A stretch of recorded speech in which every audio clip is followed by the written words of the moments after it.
একজন বোন প্রশ্ন করেছে একটা আমলের জন্য, স্বামীকে বশ করার আমল আছে কিনা। স্বামীকে বশ করার আমল, এক নম্বর তো আমি এগুলো জুমার বয়ানে আলোচনা করেছিলাম যে স্বামীর হকগুলো আদায় করা, স্বামীকে মহাব্বত করা, স্বামীর আনুগত্য করা, অনেকগুলো বিষয় আলোচনা করা হয়েছে।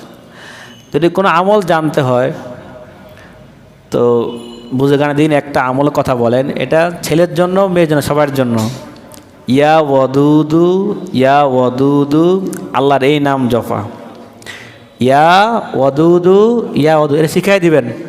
যেটা আপনার ছেলেকে বিবাহ দেন, যদি মেয়েকে বিবাহ দেন, এই আমলটা শিখাই দিবেন যে প্রত্যেক নামাজের পরে আল্লাহর এই নামে জিকির করবা। ইয়া ওয়াদুদু ইয়া ওয়াদুদু ইয়া ওয়াদুদু, অন্তত 11 বার 21 বার, বা যত বেশি পড়া যত ভালো হবে।